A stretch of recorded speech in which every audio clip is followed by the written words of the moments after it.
कहानी की शुरुआत में हम बेन और उसके पिता पैट्रिक को देखते हैं, जो एक खास तरह के कोड के पीछे छुपे मैसेज का पता लगाने की कोशिश कर रहे थे। ये कोड एक खजाने तक पहुंचने का राज है और वो उन्हें एक फटे हुए डायरी के पन्ने से मिला था, जिस वजह से बेन के दोस्त राइली ने कहा कि ये कोड पूरा तो नहीं मिलेगा, सिर्फ एक दो वर्ड ही निकल पाएगा। लेकिन बेन और उसके पिता ने ध्यान से सोचा तो उन्हें समझ आया कि उस क्लू में लिखा है लिबर्टी लेडी, जिसका फ्रेंच भाषा में मतलब कुछ स्टैच्यू ऑफ लिबर्टी जैसा होगा। अब दुनिया में 3 स्टैच्यू ऑफ लिबर्टी हैं, लेकिन जब क्लू फ्रेंच भाषा में है तो सबसे पहले वो पेरिस वाले स्टैच्यू को देखने पहुंचे। राइली ने ड्रोन की मदद से स्टैच्यू ऑफ लिबर्टी की जांच की, लेकिन तभी 2 पुलिस वाले उनसे पूछताछ करने पहुंचे। बेन ने उनका ध्यान भटकाया और राइली को स्टैच्यू ऑफ लिबर्टी पर कुछ लिखा हुआ मिला। उसने जल्दी से फोटो खींच ली और फिर उन पुलिस वालों से ही उसे ट्रांसलेट करने को कहा। इन लाइनों में उन्हें इंग्लैंड की रानी के खास टेबल के बारे में पता चला, जो सिर्फ दुनिया में 2 ही हैं। उनमें से एक तो इंग्लैंड में ही है, लेकिन दूसरा रानी ने अमेरिका को तोहफे में दे दिया था, जो अब व्हाइट हाउस में मौजूद है। लेकिन आखिर ये डायरी का पन्ना आया कहां से और उन्हें कैसे मिला, हमें ये बताने के लिए कहानी पीछे जाती है। ये बात है साल 1865 की। उस समय अमेरिका में सिविल वॉर खत्म हुए सिर्फ 5 दिन हुए थे। एक दिन जॉन और साइलस नाम के 2 आदमी थॉमस गेट्स के पास आए।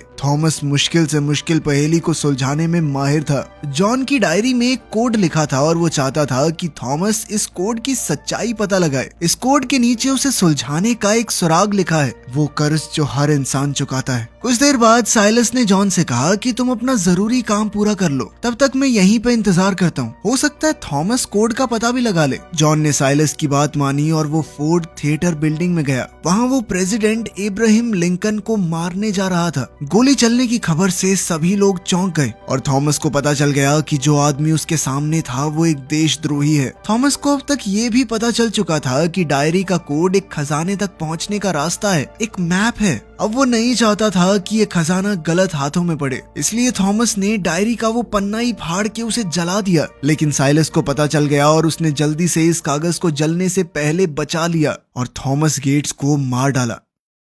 इस बात को अब काफी साल बीत चुके हैं और अब थॉमस का पड़पोता बेन गेट्स काफी सारे लोगों के सामने अपने परदादा की कहानी सुना रहा था, ताकि उन्हें एक देश प्रेमी शहीद की तरह याद किया जाए। लेकिन वहाँ बैठे एक आदमी ने बेन की कहानी को झूठा बताया और कहा कि थॉमस गेट्स ने ही साइलस और जॉन को अपने पास बुलाया था, ताकि वो इब्राहिम लिंकन की हत्या का षड्यंत्र बना सके। और सबूत के तौर पर उस आदमी ने वो आधा जला हुआ कागज का टुकड़ा दिखाया। बेन ये कहानी सुनकर हैरान रह गया और उसने उस आदमी से कहा कि मुझे इस कागज की जांच करवानी है पूरी। दरअसल मिच नाम का ये आदमी साइलस का पड़पोता है और जांच पूरी होने के बाद ये साबित हो गया कि ये कागज उसी डायरी का टुकड़ा है। बेन को अब भी यकीन नहीं था कि उसके परदादा ने प्रेसिडेंट को मारने की कोशिश की थी, इसीलिए वो उस टुकड़े की और अच्छे से जांच करना चाहता था। बेन और उसके पिता पैट्रिक अब इस बात से काफी परेशान हैं, लेकिन मिच के पास जो सबूत है उसे झुकलाया तो नहीं जा सकता। मिच की ये पूरी कहानी गेट्स परिवार का नाम डुबा सकती है,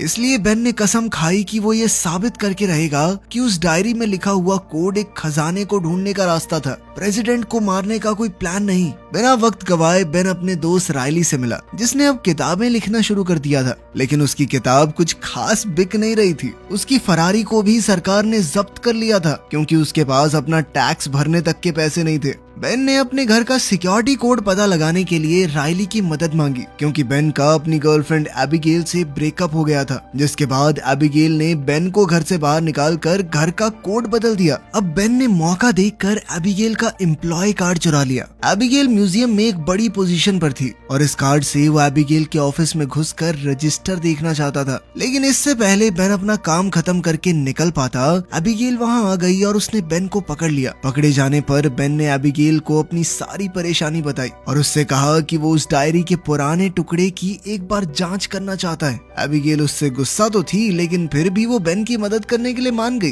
क्योंकि बेन ने कहा था कि इसके बदले में तुम्हें जो चाहिए तुम मांग लेना। जांच करते हुए पहले तो उन्हें कुछ भी दिखाई नहीं दिया, लेकिन फिर एबिगेल ने देखा कि इस कागज के पीछे किसी तरह का कोड लिखा है। एबिगेल ने बताया कि कल इस टुकड़े को पूरी दुनिया के सामने पेश किया जाएगा और बेन के परदादा को इब्राहिम लिंकन के खून की साजिश साजिश में हिस्सेदार भी माना जाएगा। एबिगेल की ये बात अगले दिन सच भी साबित हुई जब मिच ने मीडिया में ये खबर छपवा दी कि थॉमस गेट ही इब्राहिम लिंकन के कत्ल का मास्टरमाइंड है। ये खबर जब FBI तक पहुंची तो पीटर, जो कि बेन का दोस्त है, इस बात पर भरोसा नहीं कर पाया। उसे लगा कि कुछ तो गड़बड़ जरूर है। ये मिच बिना बात के गड़े मुर्दे क्यों उखाड़ रहा है। थोड़ी जांच पड़ताल के बाद पता चला कि मिच पुरानी चीजों को खरीदता बेचता है। ये पता लगने पर तो पीटर को और धक्का लगा और वो सोचने लगा कि फिर इसने ये कागज बेचा क्यों नहीं, ऐसे म्यूजियम को डोनेट क्यों कर दिया, जबकि इस कागज के काफी अच्छे पैसे मिल सकते थे। पीटर समझ गया कि ये मिच की जरूर कोई चाल है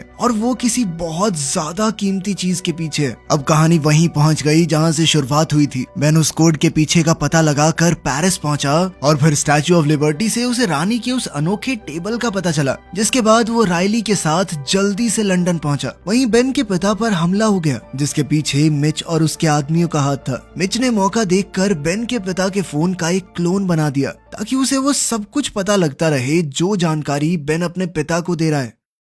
उधर बेन और राइली चुपचाप क्वीन के ऑफिस में घुसकर उस अनोखे डेस्क के बारे में जानकारी पाना चाहते हैं। राइली एक जबरदस्त हैकर है, तो उसने काफी जल्दी CCTV कैमरास को हैक कर लिया और उनकी मदद से बेन को रास्ता बताने लगा। बेन अपना काम कर ही रहा था कि तभी उसे अचानक एबिगेल मिल गई। एबिगेल बेन की इस मिशन में मदद करना चाहती थी, लेकिन उसकी मदद लेने के बजाय बेन ने वहाँ जोर जोर से हल्ला करना शुरू कर दिया। पहले तो एबिगेल समझ नहीं पाई। बेन ने अपनी गर्दन और कॉलर्स पर थोड़ी शराब भी लगा रखी थी ताकि दारू पी के शोर मचाने के जुर्म में गार्ड्स उसे अरेस्ट कर लें। हुआ भी कुछ ऐसा ही। गार्ड्स उसे अरेस्ट करके पूछताछ के लिए नीचे वाले कमरे में ले गए। यहाँ बेन के साथ साथ एबिगेल को भी लाया गया था। बेन का इशारा पाते ही राइली ने उस कमरे का दरवाजा खोल दिया। अब बेन और एबिगेल एक साथ मिलकर क्वीन का ऑफिस ढूंढने निकल पड़े। दोनों ने छुपते छुपाते किसी तरह क्वीन का ऑफिस ढूंढा और राइली दोनों को बाहर CCTV कैमरास की मदद से गाइड कर रहा था। आखिरकार इन दोनों को ऑफिस मिल ही गया। उन्हें वहाँ वो अनोखा डेस्क मिला जिस पर एक खुफिया कोड लिखा था। जैसे ही बेन ने इस कोड की पहेली को समझाया तो वो समझ गया कि ये कोई नॉर्मल टेबल नहीं है, ये एक तरह की तिजोरी है जिसे खोलने के बाद उसे एक लकड़ी का टुकड़ा मिला जिस पर बहुत से चिन्ह बने हुए थे।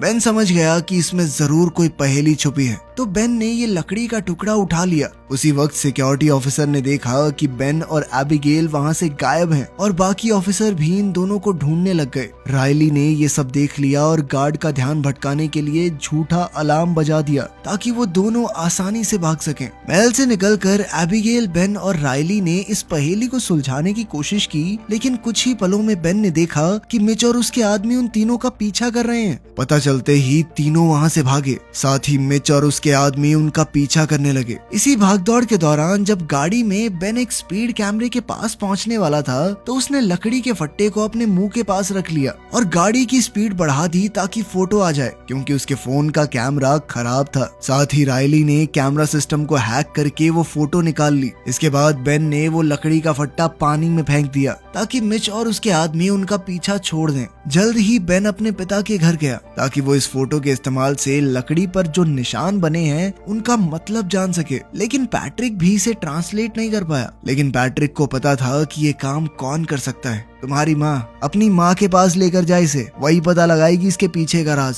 अब बेन अपनी माँ एमिली के पास जाने को तैयार हो गया, पर वो चाहता था कि पैट्रिक भी उसके साथ चले, लेकिन पैट्रिक ने कहा कि मैं उससे 30 साल से नहीं मिला हूँ। लेकिन आखिरकार बेन ने पैट्रिक को मना ही लिया। अगले दिन वो दोनों एमिली से मिले जो एक यूनिवर्सिटी में प्रोफेसर है। पहले तो पैट्रिक को देखकर एमिली का मूड खराब हो गया, लेकिन फिर अपने बेटे को देखकर वो थोड़ी खुश हुई। एमिली ने खुशी से इस पहेली को सुलझाने में बेन की मदद की, लेकिन इस लकड़ी में पूरी जानकारी नहीं दी गई थी। बेन समझ गया कि अब उसे दूसरे टेबल को ढूंढना होगा जो कि व्हाइट हाउस में रखा गया है। अब बिना वक्त गवाए बेन और एबिगेल सीधा व्हाइट हाउस पहुंच गए, जहां किसी चीज का सेलिब्रेशन चल रहा था। एबिगेल व्हाइट हाउस में काम कर रहे एक आदमी को जानती है जो उसे पसंद भी करता है। उसका नाम है कॉनर। शुरू में तो कॉनर थोड़ा हिचकिचाया, लेकिन बेन ने कहा कि हम बस प्रेसिडेंट का ऑफिस देखना चाहते हैं, प्लीज एक बार दिखा दो। साथ ही उसने कह दिया कि एबिगेल का बहुत मन है, उसे मना करोगे तुम? बेचारे कॉनर को समझ नहीं आया कि वो क्या बोले। अब जब एबिगेल चाहती थी तो उसे करना ही पड़ेगा। कॉनर ने इन दोनों को थोड़ा चौकन्ना रहने की सलाह दी, क्योंकि प्रेसिडेंट के ऑफिस में ऐसे ही किसी को आने की इजाजत नहीं थी। लेकिन जैसे ही बेन को वो डेस्क दिखाई दिया तो उसने एबिगेल को इशारा कर दिया, जिसके बाद एबिगेल ने अपना एक ईयररिंग गिरा दिया और कॉनर को उसे ढूंढने के लिए मदद मांगी और कॉनर से कहा कि मेरी मदद करो ना इसे ढूंढने में। अब बेन डेस्क के पास जाकर पहेली सुलझाने लगा, लेकिन जब उसने पूरी गुत्थी सुलझा भी ली तो देखा कि वहाँ पर तो वो टुकड़ा है ही नहीं, उसे पहले ही किसी ने निकाल लिया था। निराश होकर एबिगेल और बेन व्हाइट हाउस से बाहर आ गए और राइली को बताया कि लकड़ी वहाँ है ही नहीं। अब वो लोग सोच में पड़ गए कि आखिर वो लकड़ी का फट्टा हमें मिलेगा कैसे। तभी राइली को याद आया कि प्रेसिडेंट्स को तो पता होगा इस बारे में। तभी राइली ने दिमाग लगाया कि बहुत सारे प्रेसिडेंट इस डेस्क का इस्तेमाल करते हैं डेली बेसिस पर, तो ऐसा तो हो नहीं सकता, तो ये जरूर किसी न किसी प्रेसिडेंट का ही काम होगा और इस सब के बारे में उस खुफिया किताब में जरूर लिखा होगा जो हर एक पुराना प्रेसिडेंट अपने नए प्रेसिडेंट को देता है। अब प्रेसिडेंट से मिलने का कोई जुगाड़ तो उसके पास था नहीं, लेकिन तभी बेन के मन में ख्याल आया कि प्रेसिडेंट को किडनैप ही कर लेता हूँ मैं। अगले दिन राइली और पैट्रिक ने मिलकर वॉशिंगटन के सारे होटल बुक कर लिए ताकि प्रेसिडेंट के जन्मदिन के लिए सिर्फ वर्मिन होटल ही अवेलेबल हो। उसी शाम बेन प्रेसिडेंट से मिला जो उसे पहले से जानता है क्योंकि बेन गेट्स परिवार का हिस्सा है। बेन ये बात जानता था कि प्रेसिडेंट जॉर्ज वॉशिंगटन को काफी मानता है, इसलिए बेन ने जॉर्ज वॉशिंगटन का बनाया एक मैप प्रेसिडेंट को दिखाया जिसके अंदर एक खुफिया टनल दिखाई गई है। बेन ने बताया कि ये टनल यहाँ से पास ही है और जोश जोश में प्रेसिडेंट भी उसके साथ चल दिया वो टनल देखने।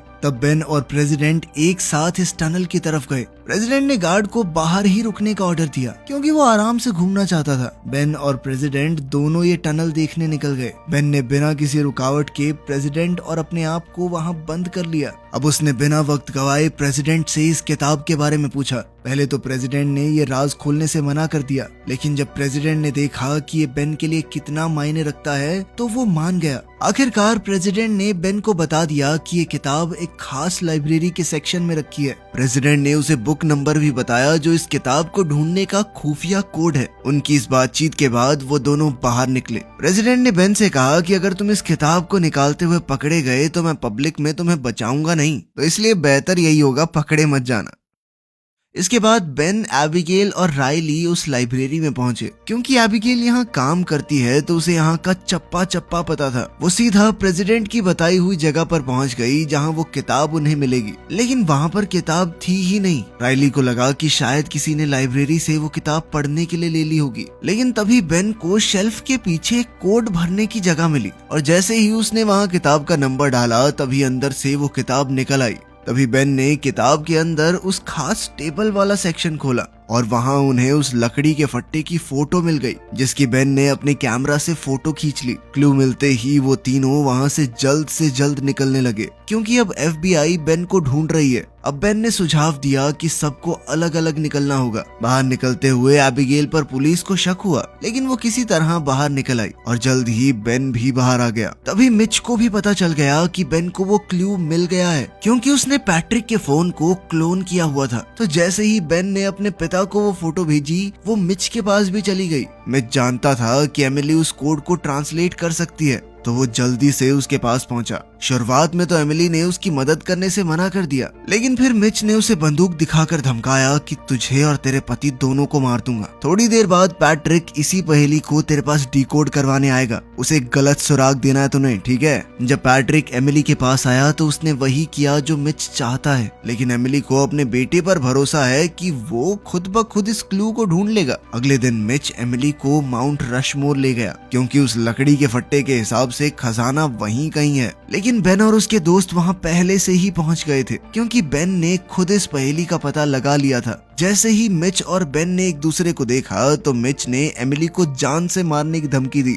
इस पर बेन ने कहा कि देख, पुलिस मेरा पीछा कर रही है, अगर पुलिस यहाँ आ गई तो मेरे साथ साथ तुझे भी अरेस्ट कर लेगी। इस पर बेन ने कहा कि अभी आखिरी पहेली बाकी है और तू बिना मेरी मदद के उसे नहीं ढूंढ पाएगा। ये बात मिच भी कहीं ना कहीं जानता था, तो अब वो बेन के साथ खजाने को ढूंढने के लिए मजबूर हो गया। कुछ ही देर बाद ये लोग एक पथरीले इलाके में पहुंचे। अगली पहेली कुछ ऐसी थी कि जब बिन मौसम बरसात होगी तो पक्षी तुम्हें राह दिखाएगा। बेन इस पहेली की सच्चाई कुछ हद तक समझ गया और उसने सबको कहा कि इन पत्थरों पर पानी डालो, अगला क्लू इन्हीं में कहीं छुपा है। पानी डालने पर एक पत्थर के ऊपर एक पक्षी का निशान बन गया। वो पक्षी जिस तरफ इशारा कर रहा था वहाँ पत्थरों के बीच में थोड़ी सी जगह थी। बेन ने जैसे ही इस पत्थर में हाथ डालकर इधर उधर घुमाया तो अचानक दूसरी ओर पहाड़ों के बीच में छोटा सा रास्ता बन गया। सभी लोग जल्द ही वहां अंदर पहुंचे। उनके अंदर जाने के कुछ पल बाद ही दरवाजा अपने आप बंद हो गया और अब वो सभी लोग अंदर फंस चुके थे। सबने बाहर का रास्ता ढूंढने की कोशिश की लेकिन रास्ता किसी को नहीं मिला। अचानक से उनके नीचे का फर्श भी हिलने लगा। बेन, रायली, एबिगेल और मिच फिसलकर नीचे गिर गए। वहीं बेन के माँ बाप ऊपर ही रह गए। अब वो लोग अलग होकर भी बाहर का रास्ता ढूंढ ही रहे थे कि तभी एबिगेल को पास में एक सीढ़ी दिखी। बेन सबसे पहले उस पर चढ़ना चाहता था लेकिन सीढ़ी उसी फिसलने वाले फर्श पर है। बेन ने उन सबको इस तरह खड़े रहने को कहा जिससे सीढ़ी फिसले ना। मिच बेन के आगे है इसलिए पहले मिच ऊपर जाएगा। ऊपर चढ़कर मिच को उन तीनों की मदद करनी थी लेकिन मिच मदद के लिए आया ही नहीं। उसके बाद जैसे ही एबिगेल ऊपर चढ़ने लगी तभी अचानक वो लकड़ी का फर्श टूट गया और रायली भी एबिगेल के पीछे जल्दी से सीढ़ी पर चढ़ गया लेकिन बेन फर्श पर ही रह गया। ऐसा लग रहा था मानो बेन का खेल खत्म, लेकिन ऐन वक्त पर मिच ने उसकी मदद की। अब उन चारों को एक कमरा मिला जहाँ पर पानी जमा होता है। थोड़ा ढूंढने पर पता चला कि अगला क्लू पानी के अंदर ही है। उस सुराग को पाने के लिए उन्हें पानी को सबसे पहले रोकना होगा। अब इस आखिरी पहेली को सुलझाते हुए जब वो लोग आगे बढ़े तो आखिरकार इन्हें वो मिला जिसकी उन्हें तलाश थी, एक पूरा सोने से बना हुआ अंडरग्राउंड शहर। उसी वक्त बेन के माँ बाप भी वहाँ पहुँच गए। इस खजाने के यहाँ मिलने से ये साबित हो गया कि थॉमस गेट यानी बेन के परदादा की कहानी सच्ची थी और उन्होंने इब्राहिम लिंकन को मारने की कोशिश नहीं की। मिच ने कबूल किया कि यही उसका प्लान था। वो जानता था कि वो खजाने तक बेन की मदद के बिना नहीं पहुंच पाएगा, इसीलिए मिच ने बेन के परदादा का नाम मिट्टी में मिलाने का फैसला किया ताकि बेन इस खजाने को ढूंढने के पीछे लग जाए। खैर उनकी खुशी ज्यादा देर तक टिकी नहीं। उस जगह पर पानी लीक होने लगा। अगर वो जल्द से जल्द यहाँ से बाहर नहीं निकले तो फंसकर यहीं मर जाएंगे। इतने में पैट्रिक और एमिली भी वहाँ पहुँच गए। पैट्रिक ने सबको बताया कि पानी नीचे की तरफ बह रहा है, मतलब जहाँ से ये पानी आ रहा है वहीं से उन्हें बाहर निकलने का रास्ता भी मिलेगा। लेकिन जैसे ही वो सब बाहर की तरफ बढ़े पानी का बहाव और तेज हो गया। अब बाहर निकलने का रास्ता भी कुछ इस तरह से बना रखा था कि जैसे ही वो ट्रिगर छोड़कर आगे बढ़ते अचानक दरवाजा बंद हो जाता, यानी किसी को वहां रहकर दरवाजा खोले रखना होगा। अब सवाल ये था कि कौन वहां रुकेगा। इस पर मिच ने कहा कि अगर तुम वादा करो कि मेरे परिवार का नाम लिया जाएगा कि इन्होंने भी खजाना ढूंढने में मदद की थी तो मैं ये बलिदान देने को तैयार हूँ। मिच ने कहा कि इतिहास में मेरे खानदान का नाम इब्राहिम लिंकन को मारने के लिए बदनाम है, इसीलिए वो चाहता था कि सोने के शहर की खोज में विल्किंसन परिवार का नाम आ जाए। बेन ने वादा किया कि ऐसा ही होगा और अपने परिवार और दोस्तों के साथ बाहर निकल गया। बेन ने पुलिस को बताया कि उसे एक बहुत बड़ा खजाना मिला है, लेकिन बेन को प्रेसिडेंट को थोड़ी देर के लिए किडनैप करने के इल्जाम में गिरफ्तार कर लिया गया। इसके बाद बेन को प्रेसिडेंट के पास ले जाया गया, लेकिन प्रेसिडेंट ने झूठ बोलते हुए कह दिया कि बेन ने तो टनल में मेरी जान बचाई थी किडनैपर्स से। इस तरह बेन जेल जाने से बच गया और साथ ही उसे एक अवार्ड से सम्मानित भी किया गया। उसने अपने परदादा का नाम खराब होने से बचा लिया। उधर एबिगेल और बेन के बीच में भी सुलह हो गई क्योंकि एबिगेल ये मानती थी कि बेन उसे बहुत अच्छे से समझता है। जब ये खबर निकली कि रायली का एक और खजाना ढूंढने में हाथ है तो उसकी किताब धड़ाधड़ बिकने लगी, साथ ही उसकी फरारी भी उसे वापस दे दी गई। वीडियो पसंद आई तो लाइक कर देना, चैनल को सब्सक्राइब कर लेना। मिलते हैं अगली वीडियो में।